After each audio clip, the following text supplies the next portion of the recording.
नमस्कार साथियों। भारतीय अर्थव्यवस्था के इस सीरीज में आप सभी लोगों का स्वागत है। चैप्टर 5 पर हम लोग काम कर रहे हैं और यह क्लास है चैप्टर 5 का क्लास 7।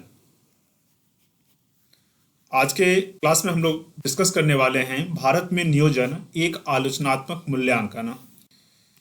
इस टॉपिक को हम लोग कई बिंदुओं में देखेंगे। तो समराइज रूप से मैंने बिंदुओं को यहाँ पहले रख दिया है 2 स्लाइड्स में। उसके बाद इसकी व्याख्या देखेंगे। पहले तो इस टॉपिक को ही अच्छे से समझ जाते हैं कि भारत में नियोजन एक आलोचनात्मक मूल्यांकन का मतलब क्या है। एक बात बार बार कही जाती है, मेरे द्वारा भी और किताबों में भी ये बात है कि भारत का आर्थिक इतिहास वास्तव में नियोजन का इतिहास है। तो नियोजन के दौरान जो हमने नीतियां अपनाई, कई बार वो सफल हुई, कई बार जो है बुरी तरह असफल हुई। तो भारत के नियोजन के संदर्भ में हम देखेंगे कि यह सफल हुई या असफल हुई या किस स्तर की रही। इसका आलोचनात्मक मूल्यांकन करेंगे भारत में ओवरऑल एक नियोजन का। ठीक है। तो और न सिर्फ भारत में नियोजन की प्रक्रिया की आलोचनात्मक एक मूल्यांकन इसका होगा, बल्कि इन सब आलोचनाओं के संदर्भ में भारत सरकार के द्वारा, मुख्य रूप से केंद्र सरकार के द्वारा कौन कौन से कदम उठाए गए, और वो जो कदम उठाए गए वो बहुत ही महत्वपूर्ण है। वो आज के संदर्भ में भी वैसे ही इंपॉर्टेंट हैं। ठीक है, आप इसको समझेंगे। पहली बात तो आप देखिए कि भारत में नियोजन की प्रक्रिया की आलोचना किन किन बिंदुओं को लेकर की जाती है। तो 9 बिंदु उसके हैं। इसको पहले डिस्कस करते हैं, फिर इसकी व्याख्या करेंगे। ठीक है, व्याख्या के साथ साथ देखेंगे कि इन आलोचनाओं के संदर्भ में गवर्नमेंट ने कौन कौन से स्टेप्स उठाए हैं। तो पहला, नियोजन में परिप्रेक्ष्य मतलब होता है दृष्टिकोण, अप्रोच। तो पर्सपेक्टिव यानी कि अप्रोच की कमी रही, lack of perspective in planning. दूसरी बात है, इन सबको दिमाग में सेव कर लीजिएगा, क्योंकि कई बार जो है क्वेश्चन कहीं से भी पूछा जा सकता है। कई बार हो सकता है कि इंटरव्यू में ही कुछ चीजें पूछ ली जाएं। ठीक है, या मेंस में आपको एक ऐसा प्रसंग आ गया जहां इन सब चीजों को लिखने की आवश्यकता हो गई। कई बार डायरेक्ट प्रश्न आते हैं, कई बार इनडायरेक्टली उन फैक्ट्स का, जिसको हमने पढ़ा और समझा अपनी तैयारी के दौरान, उसका यूज करना पड़ता है। ठीक है, तो एक्टिव और पैसिव दोनों तरह का लर्निंग होना चाहिए। दोनों तरह के प्रश्नों का आंसर लिखने के लिए हमें तैयार होना चाहिए। तो पहली बात तो यह है कि नियोजन में परिप्रेक्ष्य की कमी रही, इस बात को लेकर के आलोचना की जाती है। दूसरी बात, संतुलित वृद्धि एवं विकास को प्रोत्साहित करने में विफलता। अलग अलग क्षेत्र थे, किसी क्षेत्र का ज्यादा विकास हो पाया, किसी क्षेत्र का कम विकास हो पाया। विस्तार से आगे हम इसको देखेंगे। फिर नियोजन में अत्यधिक केंद्रीयकरण की प्रवृत्ति, सेंट्रलाइजेशन की प्रवृत्ति जो है, nature of centralised nature of planning, ये बहुत देखने को मिला। क्यों मिला देखेंगे। दोषपूर्ण रोजगार नीति के संदर्भ में हम जानते हैं कि रोजगार की मात्रा नियोजित अर्थव्यवस्था में बढ़ी है या घटी है। उम्मीद तो यही की जानी चाहिए कि बढ़ती, लेकिन धीरे धीरे रोजगार की स्थिति घटी। क्यों ऐसा हुआ उसको देखेंगे। सार्वजनिक क्षेत्र के उपकरणों पर अधिक जोर, कृषि पर उद्योगों का आधिपत्य, दोषपूर्ण औद्योगिक स्थान निर्धारण नीति, गलत वित्तीय नीति, नियोजन प्रक्रिया का राजनीतिकरण। तो इन 9 बिंदुओं को हम लोग अगले स्लाइड्स में देखेंगे और समझेंगे। पहली बात तो है कि नियोजन में परिप्रेक्ष्य की कमी। नियोजन में परिप्रेक्ष्य की कमी, ये गलती से कट गया, इसको कटा हुआ ना समझेंगे। तो नियोजन में परिप्रेक्ष्य कमी, तो परिप्रेक्ष्य का मतलब होता है, इसको गलत ना समझेंगे, ये सही ही है। ठीक है, तो परिप्रेक्ष्य मतलब होता है दृष्टिकोण।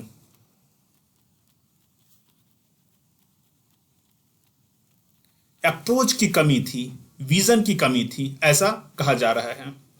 ठीक है, तो आर्थिक योगदान में, आर्थिक नियोजन में परिप्रेक्ष्य के लिए 2 चीजें आवश्यक हैं, अगर आप चाहते हैं कि आपका दृष्टिकोण स्पष्ट रहे। अच्छा, एक और बात है, ये तो पूरे देश के लिए नीतियां, आर्थिक नीतियों को बनाने का एक था नियोजन। ठीक है, हम सामान्य अपने जीवन में भी अगर इस तरह का कोई भी प्लानिंग करते हैं, अगर हमारे प्लानिंग में अप्रोच की कमी हो, दृष्टिकोण की कमी हो, तो क्या वो प्लानिंग सक्सेस हो सकता है? तो नहीं हो सकता है। वही चीज यहां हुआ। अच्छा, परिप्रेक्ष्य के लिए यानी दृष्टिकोण, अप्रोच के लिए किन किन चीजों की आवश्यकता है, आप अपने प्लानिंग को भी देख लेना और देश के प्लानिंग को भी देखना, बात लगभग वही होगी।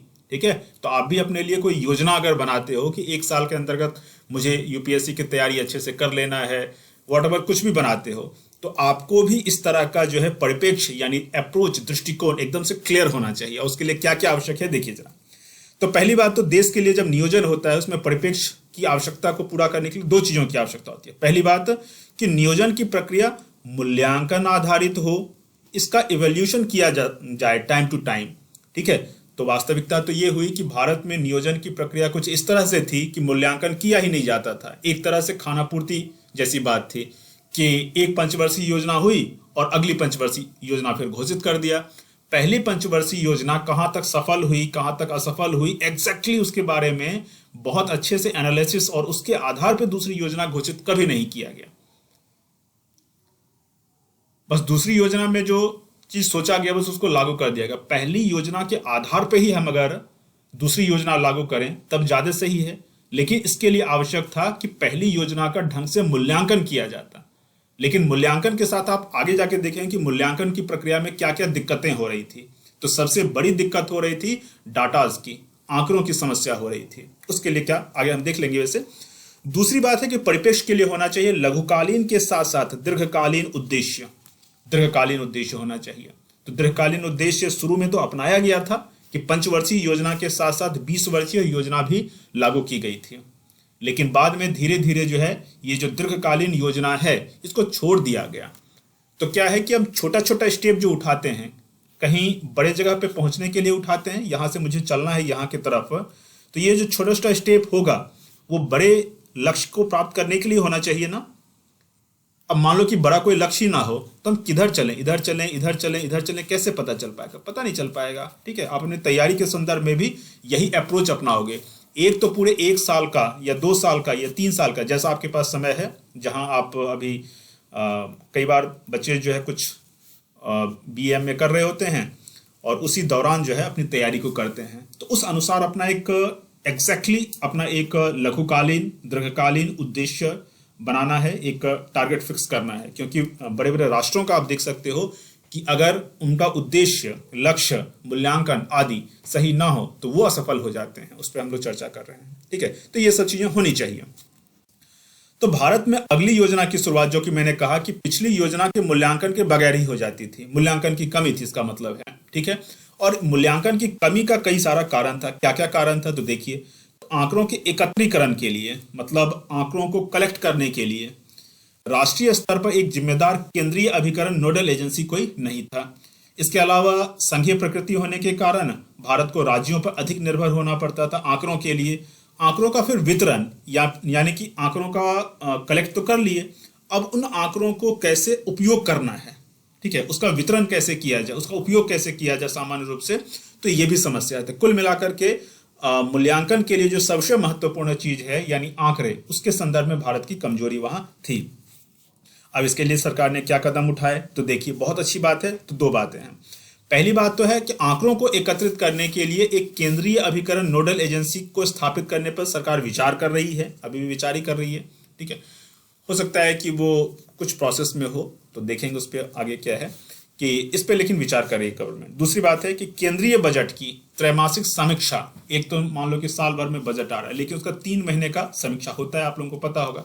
इसके अलावा निष्पादित बजट यानी परफॉर्मेंस बजटिंग का कॉन्सेप्ट अपनाया गया।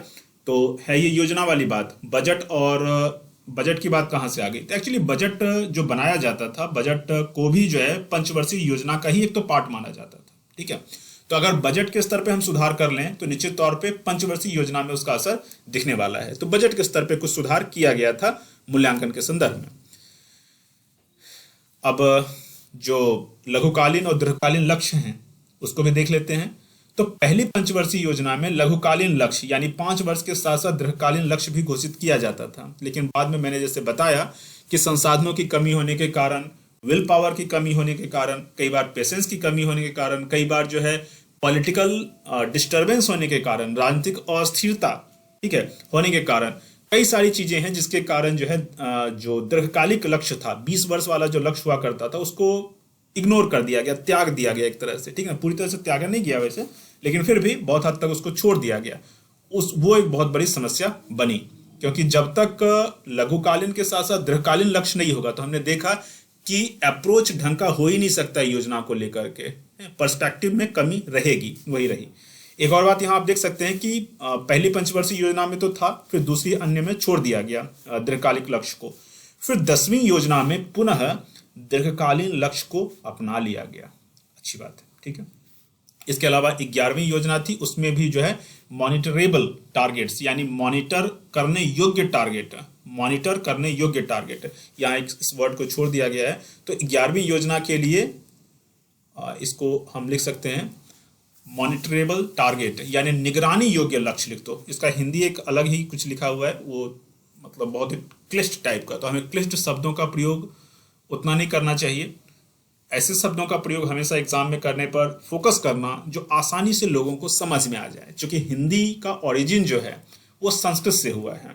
तो अगर हम बहुत ज़्यादा शुद्ध हिंदी में चले जाते हैं तो हम संस्कृत निष्ठ हिंदी बोलने लगेंगे, और शुद्ध में जाएंगे तो संस्कृत ही बोलने लगेंगे। इसीलिए प्रयास करना है कि हिंदी का जो प्रयोग करना है वो ऐसे हिंदी का प्रयोग करना है जो स्वीकार्य हो, जो सब लोग स्वीकार करते हो, सब लोग समझ पाते हो। क्योंकि हिंदी का ओरिजिन संस्कृत है तो फिर धीरे धीरे संस्कृत की तरफ चले जाएंगे तो बड़ा गड़बड़ हो जाएगा मामला। इसीलिए हिंदी का बैलेंस्ड उपयोग ही हमें करना होता है।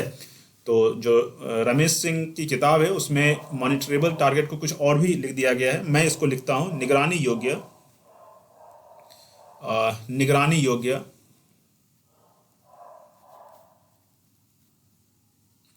लक्ष्य। ठीक है, तो ये भी किया गया। तो पहला जो पॉइंट था वो क्लियर हुआ क्या? कई बार टॉपिक्स आपको क्लियर नहीं हो तो फिर से रिवाइज करके उसको देख लिया करो कि सर बोलना क्या चाहते हैं। ठीक है, क्योंकि हम लोग आमने सामने नहीं हैं इसीलिए क्वेश्चन आंसर नहीं हो पाता है। लेकिन मैं आपको विश्वास दिलाना चाहता हूं कि यूट्यूब पे जितने भी रमेश सिंह की किताब के आधार पे, चाहे वो हिंदी में या फिर इंग्लिश में कोई भी लेक्चर हो, किसी का भी देख लीजिए, कुछ लोग करवा भी रहे हैं, बड़े बड़े प्लेटफॉर्म है, उसके लिए बहुत ज़्यादा टीचर्स को भी पे किया जाता है। मुझे भी अनअकैडमी ने कहा कि ये क्लास स्टार्ट करने के लिए, तो मैंने स्टार्ट किया था। अदरवाइज मैं इकोनॉमी अगर मुझे पढ़ाना भी होता तो पूरा कंप्लीट इकोनॉमी पढ़ाता मैं, ठीक है, किसी किताब के आधार पे नहीं।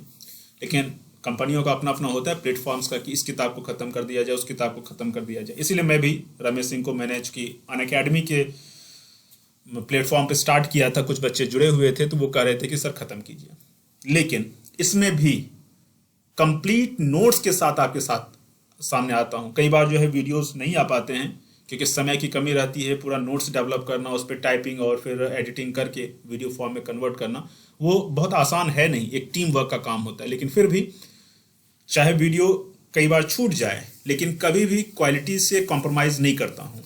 एग्ज़ाम ओरिएंटेड जो क्लास होना चाहिए वही आपके सामने रखता हूँ। इस बात को आप भी समझ पाते होंगे। आप तुलना कर लीजिए, आपको समझ में आ जाएगा।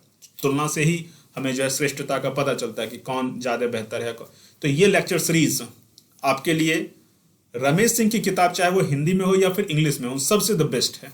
इंग्लिश माध्यम वाले बच्चे भी जो इंग्लिश में पढ़ते हैं कंटेंट को, वो यहाँ अगर लेक्चर देख लेंगे तो उनका एक एक कॉन्सेप्ट क्लियर हो जाएगा। ठीक है, तो बोलना ये चाहता हूँ कि चूंकि आप हमारे सामने नहीं हैं, हम लोग एक दूसरे के सामने नहीं हैं, इसीलिए कई बार टॉपिक में कन्फ्यूज़न हो सकता है। तो पूरी तरह से ईमानदारी के साथ, पूरे डेडिकेशन के साथ आप पढ़ना स्टार्ट करें। कोई भी अगर कन्फ्यूज़न हो तो आप जो है मैसेज कर सकते हैं, कमेंट कर सकते हैं। उस कमेंट के आधार पे अगले क्लास में मैं उसको सॉल्व कर दूंगा। वैसे मैं प्रयास करता हूँ क्लास में ही सब चीज़ सॉल्व हो जाए। इसके अलावा एक डेडिकेटेड एक व्हाट्सएप ग्रुप है, उसमें अगर आप जुड़ते हैं तो और आपको फ़ायदा, इकोनॉमिक क्लास को लेकर सपोर्ट आपको अच्छे से मिल पाता है। तो चलिए, पहला हमारा जो टॉपिक था भारत में नियोजन को लेकर के जो आलोचना की जाती है कि नियोजन में परिप्रेक्ष्य यानी पर्सपेक्टिव यानी अप्रोच यानी कि दृष्टिकोण की कमी थी, उस बात को आप समझ पाए। गवर्नमेंट ने उसको दूर करने के लिए कुछ उपाय किए। अब दूसरी आलोचना जो की जाती है वो ये है कि संतुलित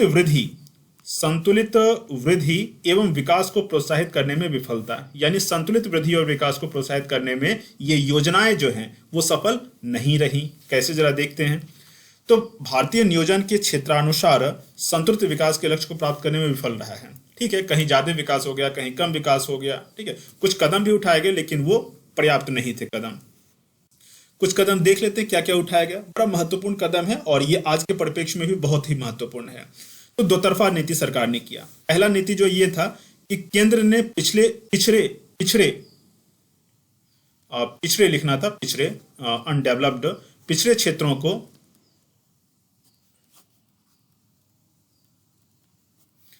क्षेत्रों को प्राथमिकता यानी प्रायोरिटी देने के लिए 10वीं योजना में विभेदी विकास रणनीति यानी कि डिफरेंट डेवलपमेंट स्ट्रेटजी इसका मतलब क्या हुआ? इसका मतलब ये हुआ कि वैसा क्षेत्र जिसका ढंग से विकास नहीं हो पाया है, उन सब क्षेत्रों के लिए सरकार जो है, केंद्र सरकार अतिरिक्त निधि यानी फंड और सपोर्ट प्रदान करेगी। ठीक है, अधिक जरूरतमंद राज्यों के योजनाबद्ध विकास के लिए केंद्र सरकार द्वारा अतिरिक्त निधि सहायता, उसको कहते हैं विभेदी विकास रणनीति। ठीक है, इस बात को समझ गए। तो एक तो ये बात हो गई कि संतुलित वृद्धि और विकास को प्रोत्साहित करने के लिए। दूसरी बात हो गई कि विकसित आधारभूत संरचना वाले राज्य ज्यादा निजी निवेश आकर्षित कर पाते हैं। मतलब जहां मान लो कि कोई एक ऐसा राज्य है जहां रोड का डेवलपमेंट अच्छा हुआ, रेल का डेवलपमेंट अच्छा हुआ, सड़कें वहां बहुत अच्छी हैं, और भी जो कुछ भी हो सकता है, विद्युत की स्थिति बहुत अच्छी, इलेक्ट्रिसिटी की स्थिति बहुत अच्छी है, तो इन सब चीजों की स्थिति अगर अच्छी है तो प्राइवेट सेक्टर वहां जाके अपने इंडस्ट्री को लगाना चाहेगा, बिल्कुल लगाना चाहेगा। ठीक है, तो इसके परिणाम स्वरूप लेकिन समस्या ये होती है कि असंतुलित क्षेत्रीय विकास होता है, कि जहां इस तरह का इंफ्रास्ट्रक्चर डेवलप है, वहीं और जाके निवेश हुआ तो वहां और ज्यादा रोजगार क्रिएट होगा और बाकी सब चीजें होंगी। ठीक है, तो इससे क्या होगा कि जो पिछड़ा राज्य है वो और पिछड़ा हो जाएगा और जो विकसित राज्य हैं वो और विकसित होते चले जाएंगे। ठीक है, प्रैक्टिकली आप इस बात को देख भी सकते हैं। तो इस समस्या के समाधान के लिए केंद्र सरकार ने क्या किया है? अतः केंद्र कम आधारभूत संरचना वाले राज्यों को क्या करती है? प्रोत्साहित कर रहा है। ठीक है, तो ये एक दूसरी जो प्रॉब्लम थी कि संतुलित वृद्धि और विकास को प्रोत्साहित करने में विफलता, जो आलोचना की जाती है, और आलोचना के संदर्भ में गवर्नमेंट ने जो स्टेप्स लिया है। अब तीसरी बात जो आलोचना के संदर्भ में है वो ये है कि नियोजन की अत्यधिक केंद्रीय प्रक्रिया यानी सेंट्रलाइज्ड प्रक्रिया थी। तो खैर अब तो नियोजन का कार्य ही खत्म है उस स्तर पे, तो केंद्रीयकरण की प्रवृत्ति को जो है नीति आयोग की स्थापना के बाद अब उसको खत्म किया गया। लेकिन इसमें और कुछ बिंदुओं को हम लोग देख लेते हैं। 50 के दशक से ही भारत में नियोजन की प्रक्रिया का विकेंद्रीयकरण सरकार का लक्ष्य रहा है। ठीक है, सरकार ऐसा बोलती है कि नियोजन की प्रक्रिया का उद्देश्य क्या है? विकेंद्रीयकरण यानी डिसेंट्रलाइजेशन, सरकार का ये कहना है सैद्धांतिक तौर पर। इसके लिए सरकार ने राष्ट्रीय नियोजन समिति, प्रथम पंचवर्षीय योजना ने भी देश में प्रजातांत्रिक नियोजन पर बल दिया था। ठीक है, इसी बात को सपोर्ट करते हुए कि भारत में राष्ट्रीय नियोजन समिति, प्रथम पंचवर्षीय योजना आदि में भी प्रजातांत्रिक लोकतंत्र पे फोकस किया गया, प्रजातांत्रिक नियोजन पे फोकस किया गया। प्रजातांत्रिक नियोजन का मतलब है एक तरह से विकेंद्रीकृत नियोजन। प्रजातांत्रिक नियोजन का मतलब है कि विकेंद्रीकृत नियोजन या फिर नियोजन का फायदा समाज के हर एक वर्ग को मिले। ठीक है, तो इस तरह की चीजों पर फोकस किया गया था शुरू से ही, लेकिन ग्राउंड लेवल पे उसका जो है असर कम देखने को मिला। राष्ट्रीय विकास परिषद का गठन कब किया गया? 1952 में। वो बहुउद्देशीय नियोजन, ये 60s के मतलब काल में बहुत स्तरीय नियोजन बात कर चुके हैं, को प्रोत्साहित करने का भी उद्देश्य लगभग यही था कि हम लोग जो है विकेंद्रीकरण ला सकें नियोजन में। लेकिन इसका वास्तव में सकारात्मक परिणाम ज्यादा दिखा नहीं। ये पीछे की क्लास में हम लोग ने डिस्कस किया था। अब गवर्नमेंट ने इसके लिए क्या स्पेसिफिक कदम उठाए हैं उसको देख लेते हैं। तो देखते हैं 1980 के दशक के मध्य से केंद्र द्वारा विकेंद्रीकृत नियोजन की आवश्यकता पर फोकस किया गया। ठीक है, 1960 के दशक से बहुस्तरीय नियोजन, 1980 के दशक से विकेंद्रीकृत नियोजन। फिर मैंने आपको बताया था कि 73वां और 74वां संविधान संशोधन जब होता है, स्थानीय निकायों को जब संवैधानिक अधिकार दिया जाता है, तब वास्तव में विकेंद्रीकृत नियोजन को प्रोत्साहन मिल जाता है। तो सरकार ने विकेंद्रीकृत नियोजन के लिए यह काम किया। इसके अलावा 10वीं योजना में नियोजन की प्रक्रिया में राज्य की भूमिका पर फिर फोकस किया गया। फिर और अगर आप इसमें कदम देखना चाहते हैं तो नीति आयोग की स्थापना के बाद राज्यों को विभिन्न प्रकार के जो परामर्श हैं, जो डिस्कशन में राज्यों को भी शामिल किया गया। टीम इंडिया की भावना जो है लाई गई। ये सब हम लोग डिस्कस कर चुके हैं, एक बार फिर से मैं बोल रहा हूं। नेक्स्ट पॉइंट, क्यों आलोचना की जाती है? तो दोषपूर्ण रोजगार नीति के कारण भी आलोचना की जाती है भारत में नियोजन का। इसका मतलब क्या है? बड़ा इंपॉर्टेंट कुछ टर्म आपको देखने को मिलेगा कि विशेषकर दूसरी योजना के बाद से भारत में नियोजन का झुकाव पूंजी गहन यानी कैपिटल इंटेंसिव उद्योगों के पक्ष में रहा। ये हम लोग देख चुके हैं कि पहली पंचवर्षीय योजना जो थी 1951 से लेके 56 तक, उस पर फोकस किस पे किया गया? कृषि पे।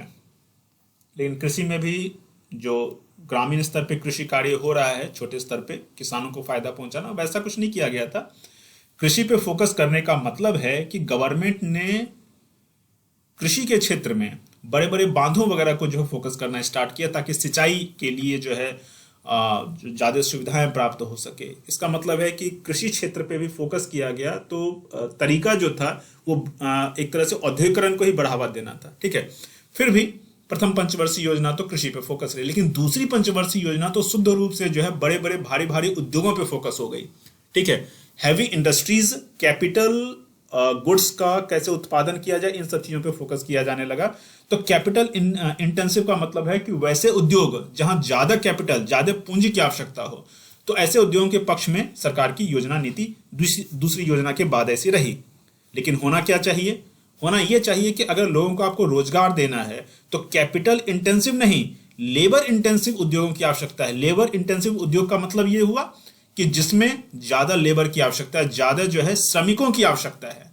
तो ज्यादा लोगों को हम रोजगार दे पाएंगे, और ज्यादा लोगों को रोजगार दे पाए तो इसका मतलब है कि बेरोजगारी अगर कम होती है या खत्म होती है तो निश्चित तौर पे संपन्नता गांव गांव में पहुंचेगी। इस संदर्भ में एक बात मैं कहना चाहता हूं, अगर गवर्नमेंट ने लेबर इंटेंसिव उद्योगों को भी बढ़ावा दिया होता तो किस तरह के उद्योगों को गवर्नमेंट बढ़ावा देती है? जो आधुनिक, जो मॉडर्न इंडस्ट्रीज है उसी को बढ़ावा देती। लेकिन हमारे यहाँ परंपरागत रूप से भारत के गांव की जो संरचना रही है वो किस तरह से रही है? वहां कैपिटल इंटेंसिव उद्योग रहा है या फिर लेबर इंटेंसिव उद्योग रहा है? तो आप गौर करोगे कि वहां श्रम प्रधान उद्योग ही रहा है। कोई एक व्यक्ति, अभी देखो जूता चप्पल बनाने वाली बड़ी बड़ी कंपनियां हैं, बहुत बड़ी बड़ी कंपनियां, बहुत ज़्यादा पैसा उनके पास है, उसके जो मालिक हैं वो बहुत अमीर संपन्न लोग हैं। लेकिन गांव में जो चमड़े का काम करता था जो व्यक्ति, उसको ज़्यादा महत्व दिया नहीं गया। जातीय आधार पर उसको निम्न दिखाने का प्रयास किया गया, नीच दिखाने का प्रयास किया गया, उसका कॉन्फिडेंस जो है खत्म हो गया। उस व्यक्ति ने उस काम को छोड़ दिया। अब उस काम को कौन अपनाता है? बड़ी बड़ी जो कंपनियां हैं अपनाती नहीं हैं, एक तरह से कब्जा कर लेती है उस पर। एक लकड़ी का काम करने वाला व्यक्ति है, बड़ा अच्छा सुंदर सुंदर कुछ चीज़ों का निर्माण करता है। कैसा उद्योग वो है? वो लेबर इंटेंसिव उद्योग ही तो है। हर एक गांव में आपको लकड़ी का काम करने वाला, चप्पलों पे काम करने वाला, चमड़े का काम करने वाला, ये बर्तन, मिट्टी के बर्तन बनाने वाले लोग, गुड़ बनाने वाले लोग, खेती करने वाले लोग, दुग्ध उत्पादन करने वाले लोग, हर एक चीज़ का उत्पादन करने वाले लोग आपको मिल जाएंगे। कितनी बड़ी बात है! कहने का मतलब है कि हमारा गांव जो है वो वास्तव में क्या है? वो मैन्युफैक्चरिंग हब है। हम आज तक नहीं समझ पाते इस बात को कि वास्तव में वो मैन्युफैक्चरिंग हब है। जितने भी चीजों की आवश्यकता है उन सभी चीजों का उत्पादन, ऑलमोस्ट सभी चीजों का उत्पादन एक गांव में हो रहा है। तो गांव क्या था कि एक गांव जो है एक तरह की इकाई थी कि वहां हर एक चीज का उत्पादन होगा। एक गांव दूसरे गांव पर निर्भर नहीं रहेगा, ऑलमोस्ट निर्भर नहीं रहेगा। तो वह हमारी अपनी जो व्यवस्था थी वो लेबर इंटेंसिव उद्योग ही वहां हुआ करता था। लेकिन सरकार ने जब से मॉडर्न इंडस्ट्रीज को फोकस करना स्टार्ट किया तो निश्चित तौर पे जो कैपिटल इंटेंसिव उद्योग है उसको फोकस करना स्टार्ट कर दिया। तो इससे हमारे जो गहन श्रम गहन उद्योग थे, जो ग्रामीण स्तरीय उद्योग थे, वो खत्म हो गए। लोगों का रोजगार छिन गया। आज गांव लोग घूमने के लिए बस जाते हैं, लेकिन पहले ऐसा नहीं था। गांव जो है मैन्युफैक्चरिंग वहां हुआ करता था, हर एक चीज का, कपड़े से लेकर के जूते तक का, हर एक चीज का, कोई भी चीज बचा हुआ नहीं था। तो शहर क्या थे? तो शहर तो बस एक तरह से कह सकते हैं कि बहुत सारे गांवों का एक केंद्र हुआ करता था जहां व्यापार हुआ करता था। कभी भी मैन्युफैक्चरिंग शहर में नहीं हुआ। मैन्युफैक्चरिंग हमेशा जो है ग्रामीण क्षेत्र में हुआ करता था, हमेशा गांव में हुआ करता था, और पूरे परिवार के लोग मिल करके उन सब चीज़ों का उत्पादन करते थे। बहुत सारे लोग सेवा क्षेत्र में भी जुड़े हुए थे, ज्ञान विज्ञान के क्षेत्र में कुछ लोग जुड़े हुए थे, रक्षा क्षेत्र में कुछ लोग जुड़े हुए थे, लेकिन बहुत बड़ी संख्या हमारी मैन्युफैक्चरिंग क्षेत्र में जुड़ी हुई थी। कितनी बड़ी बात है! आज हम कह रहे हैं कि लोगों को रोजगार देना है, लोगों का रोजगार छिन गया, लोग परेशान हैं, लोग आत्महत्या तक कर रहे हैं, लोगों को खाने के लिए पैसा ही नहीं है। तो वास्तव में इस तरह का गवर्नमेंट के ही मतलब एक कह सकते हैं कि नीतियों के कारण हम जो है गहन श्रम गहन हमारा जो उद्योग था वो खत्म होने लगा और पूंजी गहन उद्योग सरकारों की तरफ से स्टार्ट किया जाने लगा। तो ये एक योजना की गलती नहीं है, ये एक ओवरऑल जो प्लानिंग बनाया गया कि किस तरह से हमें अपनी अर्थव्यवस्था को चलाना है, तो आधुनिक तरीकों से चलाना है जिसमें पूंजीपतियों का भी हित शामिल हो, ये यहाँ गड़बड़ी हो गई। वैसे जब ग्रामीण व्यवस्था थी तब भी जो पूंजीपतियों का हित होता था, ऐसा नहीं कि वहां उनका हित होता था, लेकिन इतने बड़े स्तर पे हित नहीं होता था कि सिर्फ उन्हीं का हित हो रहा है और जो सामान्य जनता है वो उनके पास कुछ काम ही ना बचे। जब काम नहीं बचेगा तो उनकी उपयोगिता खत्म हो जाएगी। ये एक बहुत बड़ा टॉपिक है कि भारत में जो कार्यकुशल श्रमिक थे इसका एक बहुत बड़ा ऐतिहासिक महत्व भी है। ठीक है, अंग्रेजों ने भारत के इस कार्यकुशल श्रमिकों का किस तरह से इस्तेमाल किया उसकी भी अपनी एक वास्तविक कहानी है। आपको पता है कि अंग्रेजों के टाइम में जब मैनचेस्टर एक कपड़ों का एक हब हो गया, मतलब टेक्सटाइल इंडस्ट्री मैन्युफैक्चरिंग, मतलब टेक्सटाइल मैन्युफैक्चरिंग इंडस्ट्री का हब हो गया मैनचेस्टर, तो भारत के जो बने बनाए कपड़े हैं उसको पूरी तरह से अवॉइड किया जाने लगा। यहां से कच्चा माल ले जाना है, वहां से बना बनाया माल यहां थोपना है, यहां से कोई भी चीज का उत्पादन ना हो, यहां तक कर दिए कि जो अच्छे अच्छे जुलाहे थे उनकी उंगलियां तक काट दी जाती थी। फिर ब्रिटेन में भी यहां का बना बनाया माल अगर ब्रिटेन में कोई पहनता है तो उसके पर भी जुर्माना लगाया जाता था। तो इस बड़े प्लानिंग के साथ अंग्रेजों ने काम किया। दुर्भाग्यवश स्वतंत्र भारत की सरकारों ने भी उन जुलाहों को, उन कुम्हारों को, उन मोचियों को, उन घरे बनाने वाले लोगों और दुग्ध उत्पादन करने वाले लोगों, उन किसानों, उन सबको महत्व न दे करके बड़े बड़े इंडस्ट्रीज की स्थापना की। क्या गवर्नमेंट ने कभी गुड़ उत्पादन करने वाले लोगों का महत्व दिया, या फिर गवर्नमेंट ने चीनी के उद्योग को स्थापित करने के लिए बड़े बड़े सब्सिडीज दी उद्योगपतियों को? तो सरकार ने चीनी उद्योग के लिए बहुत ज्यादा मेहनत मशक्कत की, वहां अपना पूंजी इन्वेस्ट करवाया। संरक्षण का शिशु कहा जाता है चीनी उद्योग को। और चीनी से होता क्या है? बीमारियां ही होती हैं, लोगों का रोजगार जाता है, सो अलग। तो ये जो पॉइंट है, इस पॉइंट को आप बेहतरीन ढंग से समझिएगा कि सरकार का झुकाव वास्तव में पूंजीगत उद्योगों के पक्ष में ही रहा है, क्योंकि भारत की जो सरकार थी उसमें अभी भी विदेशी प्रभुत्व पूरी तरह से खत्म नहीं हुआ था। सरकार चाहती कि फिर से पुरानी अपनी व्यवस्था पे आ जाए, ऐसा संभव नहीं था। जिनके हाथ में शासन प्रशासन रहा वो भी उस माइंडसेट के नहीं थे। ठीक है, यहां भी पूंजीपतियों का एक बहुत बड़ा वर्ग था जिनका बहुत प्रभाव था। तो नीतियां कुछ इस तरह से थी कि कैपिटल इंटेंसिव जो इंडस्ट्रीज थे उसी पे फोकस किया गया, और निश्चित तौर पे श्रम गहन उद्योगों की आवश्यकता थी, लेकिन उस पर फोकस किया ही नहीं गया। वास्तव में आवश्यकता भी नहीं थी, ये तो नेचुरली हमारे यहाँ था ही, बस इसको इसके हाल पे छोड़ दिया जाता तो काफी काम बन जाता। अंग्रेजों ने जो डिस्टर्बेंस किया था हमारे अपने मूल सिस्टम में, उस डिस्टर्बेंस को फिर से खत्म कर दिया जाता, तब हम फिर से निकल पड़ते, फिर से हम सोने का जो है शेर बन जाते। सोने की चिड़िया नहीं, भारत सोने का शेर था, मामूली बात नहीं है। अब चलिए इस दिशा में क्या कदम उठाए गए। तो आर्थिक सुधारों के दौर में कृषि उद्योग व कृषि निर्यात पर फोकस किया गया, वेतन रोजगार के स्थान पर स्वरोजगार पर फोकस किया गया। लेकिन फिर मैं वही कहता हूं कि सरकार ने बाद के समय में स्वरोजगार पर फोकस किया, और ग्रामीण स्तर पर लोग जो पहले से स्वरोजगार में थे, पहले से सबका अपना अपना उद्योग था। अभी गवर्नमेंट का रही है स्टार्टअप्स, तो स्टार्टअप्स तो उनका अपना था, क्यों उनके स्टार्टअप्स को खत्म कर दिया गया अंग्रेजों के द्वारा, और जो खत्म किया गया उसको फिर से रिस्टैब्लिश क्यों नहीं किया गया? हमें क्यों चीनी का लत लगाया गया? हमें क्यों नहीं फिर से बताया गया कि भाई जो गुड़ है गुड़ को खाओ? बहुत सारी बीमारियां तो होंगी ही नहीं, लाइफ स्टाइल से रिलेटेड और भोजन से संबंधित जो बीमारियां हो, बीमारियां ही नहीं होती। लोगों को रोजगार भी, गांव गांव में गुड़ का इंडस्ट्रीज अभी तक है।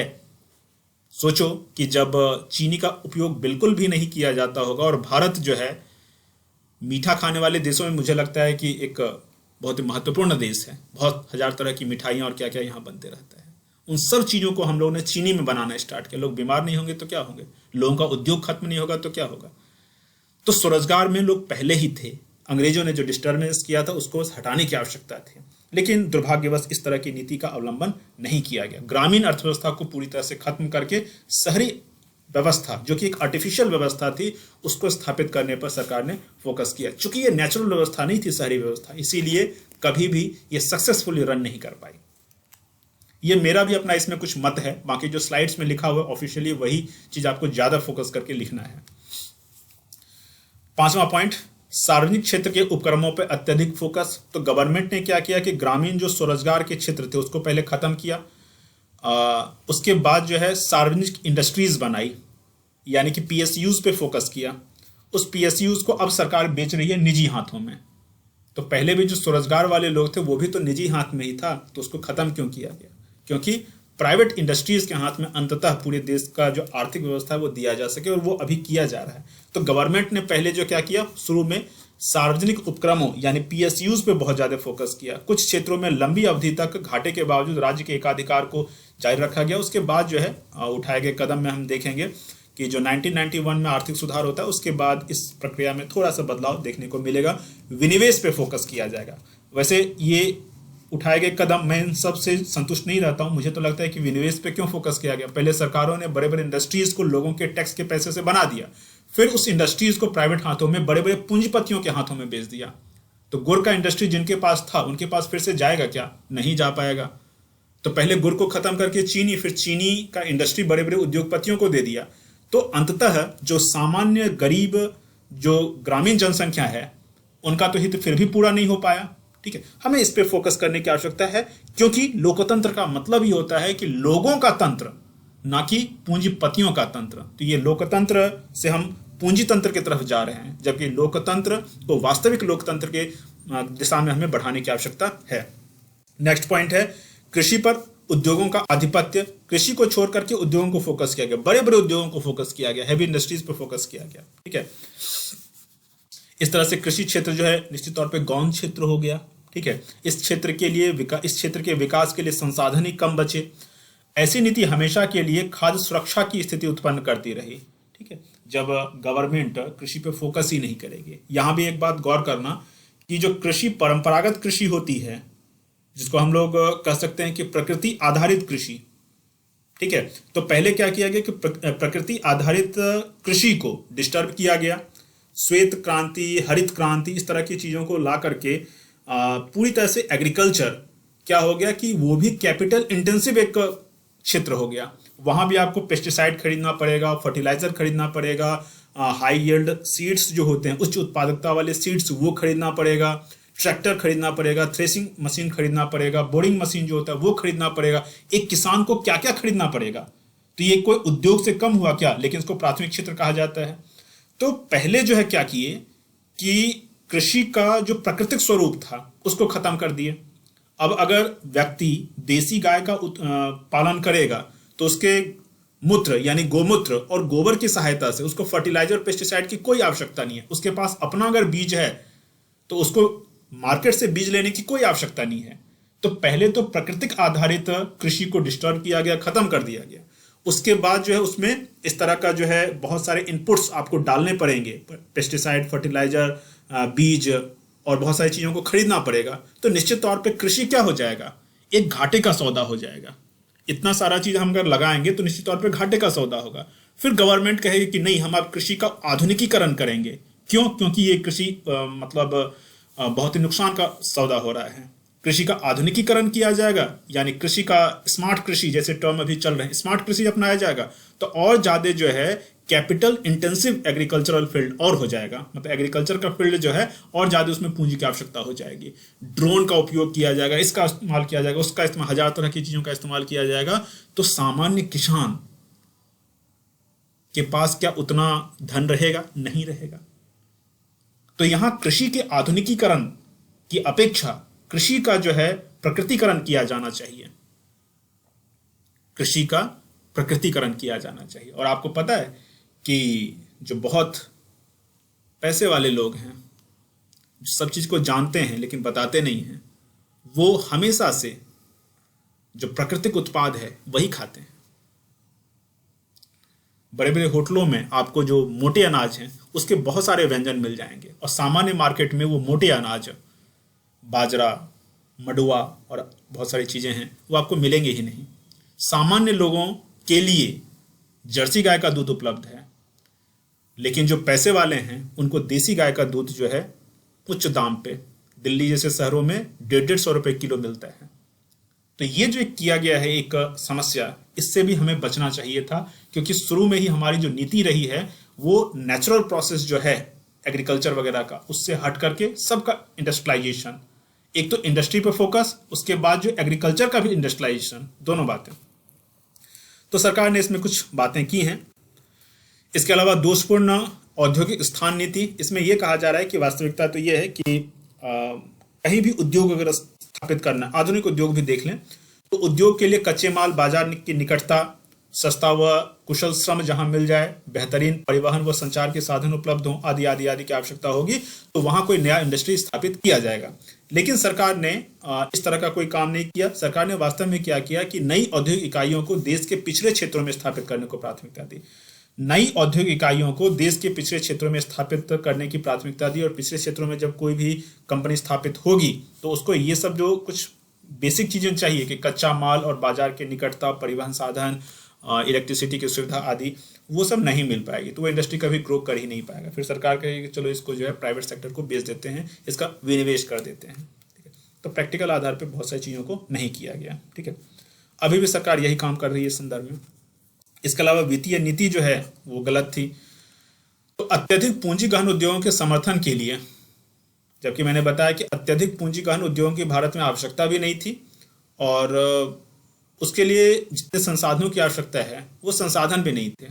वास्तव में सरकार के पास कभी इतने संसाधन हुआ ही नहीं करते थे। राजाओं का जब भी शासन रहा है तो आप देखेंगे कि वहाँ भी राजाओं का शासन, इसलिए मैंने कहा क्योंकि अगर अंग्रेजों के पहले जाएंगे तो हमें लगभग इसी तरह का एक व्यवस्था हमें मिलेगा। तो वहाँ आप देखोगे कि कभी भी बहुत ज़्यादा जो है इतना धन नहीं होता था उनके पास कि वो बड़ी बड़ी इंडस्ट्री स्थापित कर सकें। कई बार तो ये होता था कि जो भी मतलब गवर्नमेंट रहती थी, ठीक है, चाहे मोनार्की ही क्यों ना हो, तो वो भी व्यापार करती थी, लेकिन सामान्य जनता भी व्यापार कर रही है। मतलब सरकार के पैरेलल सामान्य जनता व्यापार कर रही है। ठीक है, कभी भी ऐसा नहीं हुआ कि गवर्नमेंट ने बहुत ज़्यादा टैक्स के पैसे से एक बहुत बड़ी इंडस्ट्री खड़ी कर दी, वैसा कभी नॉर्मली होता नहीं था। लेकिन हमारी लोकतांत्रिक सरकारों ने ऐसा किया कि इस तरह का गहन पूंजी गहन उद्योग है, जैसे चीनी इंडस्ट्री है, यहाँ बहुत ज़्यादा पैसे की आवश्यकता है। अब वो सरकार उसमें जो है इन्वेस्ट करेगी या करवाएगी या लोन देगी, कुछ भी इस तरह का करेगी और बहुत सारे उद्योगपतियों को पैदा करेगी। ठीक है, इसके लिए संसाधन इकट्ठा करना पड़ेगा। मोबिलाइजेशन ऑफ रिसोर्सेज इसके लिए एक इकोनॉमी में आपका टॉपिक ही है, मोबिलाइजेशन ऑफ रिसोर्सेज। तो सरकार के लिए एक चुनौती बनी रहेगी, और इस मोबिलाइजेशन ऑफ रिसोर्सेज के लिए, संसाधनों को एकत्र करने के लिए अत्यधिक जटिल कर संरचना बनाया जाएगा, बैंकों का राष्ट्रीयकरण किया जाएगा। ठीक है, इसके अलावा आर्थिक सब्सिडी, वेतन और ब्याज दर में भारी वृद्धि हर एक वर्ष। ठीक है, तो ये सब कुछ इस तरह की आर्थिक नीतियां रहेगी जिसके कारण जो है देश की स्थिति जो है और खराब होती चली जाएगी। सरकार का जो घाटा है वो बढ़ता ही चला जाएगा। ठीक है, अब आर्थिक सुधारों के बाद इसमें कुछ कदम उठाए गए हैं। नियोजन प्रक्रिया का राजनीतिकरण, जैसा कि मैंने बताया कि नियोजन की प्रक्रिया वास्तव में एक रूटिंग प्रक्रिया बन गई थी। योजना आयोग के पास एक भारी भरकम एक नौकरशाही आ गया था। मतलब एक बहुत बड़ा ऑफिस उसके पास, बहुत ज्यादा नौकरशाही उसके पास, बहुत ज्यादा पावर उसके पास आ गया था। ठीक है, तो जो केंद्र में जो भी सरकार रहती थी, नियोजन प्रक्रिया का राजनीतिक लाभ लेने का कार्य करती थी। हमने देखा था पीछे कि इंदिरा गांधी के टाइम में इंदिरा गांधी ने इस तरह की योजनाओं का निर्माण किया जिसमें बार बार यह नारा दिया गया कि गरीबी हटाओ, गरीबी उन्मूलन। वास्तव में एक तरह से वो गप्प ही था, एक तरह से नारा ही था, उसका वास्तविक ग्राउंड लेवल पे कोई भी इम्पैक्ट देखने को नहीं मिला। लोगों को आप कुछ ऐसे दे देते हो, इंदिरा आवास दे दी और बाकी सब चीज़ों को फ्री में अनाज दे दिए या कम पैसे में अनाज दे दिए, उससे क्या होगा? लोग तो निर्भर हो जाएंगे ना। भारत की संस्कृति ऐसी रही नहीं है। मैंने बताया था ना कि चप्पल का काम करने वाला भी व्यक्ति है, उसको भी कभी इस तरह का जो है स्टेट सपोर्ट कभी नहीं मिलता था। स्टेट एक अलग तरह से जो है सपोर्ट करता था, लेकिन कभी भी ऐसा नहीं कि अनाज मिल गया और ये मिल गया। कभी कभी हो सकता है कि जब अकाल या इस तरह की सिचुएशन हो तो हो जाए, लेकिन भारत में आप देखोगे कि सिस्टमैटिक ढंग से लोगों को सरकार पर निर्भर बना दिया गया। लोग जो है सो कम मूल्य पर अनाज गवर्नमेंट से प्राप्त करेंगे और बहुत सारी चीजें गवर्नमेंट से प्राप्त करेंगे। ऐसा क्यों? उनके पास पैसा क्यों नहीं रहा? तो वास्तव में नियोजन का राजनीतिकरण किया गया, सही नीतियां नहीं अपनाई गई। नीतियां इस तरह से बनाई गई ताकि ज्यादा से ज्यादा लोग जो है सो हमारे वोटर हो जाएं। ये सब समस्याएं जो है रही। खैर, इसमें कुछ बातों को मैंने एक अलग इकोनॉमिक दृष्टिकोण से मैंने बोल दिया। तो भारत में नियोजन की प्रक्रिया, इसकी आलोचनात्मक मूल्यांकन, इस टॉपिक को हम लोगों ने आज के क्लास में देख लिया। इस पर एक प्रश्न भी आप बना सकते हैं, प्रश्न का उत्तर भी मैं प्रश्न दे देता हूं, आप उसका उत्तर कर सकते हैं। चलिए प्रश्न एक लिख लीजिए, एक पूरा लाइन ही एक प्रश्न है ये। भारत में नियोजन भारत में नियोजन प्रक्रिया की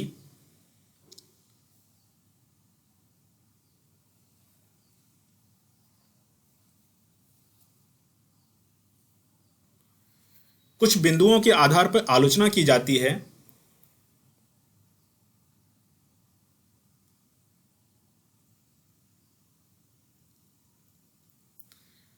बावजूद इसके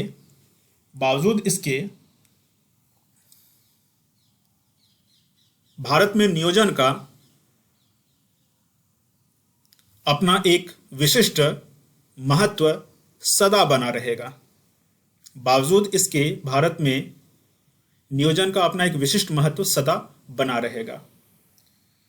टिप्पणी करें, ये पूरा जो लाइन लिखा है आपने इन्वर्टेड कॉमा में लिखना और बाद में लिख देना फुल स्टॉप के बाद टिप्पणी करें, कमेंट। तो देखो क्वेश्चन का जो डायरेक्शन है उसको समझना यूपीएससी के लिए सबसे महत्वपूर्ण बात या पीसीएस एग्जाम के लिए भी सबसे महत्वपूर्ण बात है कि आप प्रश्न को समझें। ये बहुत बहुत बहुत महत्वपूर्ण चीज है कि आप प्रश्नों को समझा करें। अगर आपने प्रश्नों को नहीं समझा तो आप ये समझ लीजिए कि आपका उत्तर जो है वो एकदम 0 नंबर आपको मिलेगा, कुछ नंबर नहीं मिलेगा, चाहे आपने कितना भी अच्छा कुछ भी। डायरेक्शन, क्योंकि प्रशासनिक परीक्षा की तैयारी है ना, आप एक प्रशासक बनते हैं तो आपसे एक उम्मीद की जाती है कि आप भाई जो भी आपको ऊपर से डायरेक्शन मिलेगा आप एग्जैक्टली उसी डायरेक्शन के अनुसार काम करेंगे।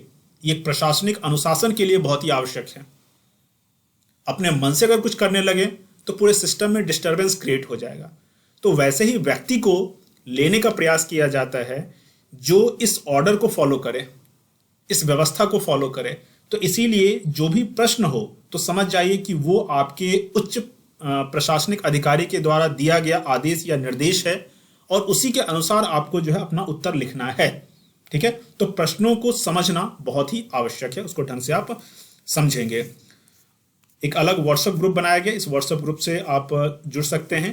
ये पेड एक व्हाट्सएप ग्रुप है, इकोनॉमिक क्लास सपोर्ट। जो भी क्लास के रिगार्डिंग जो दिक्कतें अगर आ रही हों, कोई क्वेश्चन अगर पूछना हो तो व्यक्तिगत समाधान यहाँ उपलब्ध हो जाएगा। साथ ही साथ क्लास का PDF वगैरह यहीं शेयर किया जाता है। इस नंबर पे आपने नाम और डिटेल के साथ इस चीज़ के लिए रिक्वेस्ट करेंगे इस ग्रुप में शामिल होने के लिए, तो आपको शामिल कर लिया जाएगा। मिलते हैं फिर अगले क्लास में। जय हिंद, वंदे मातरम।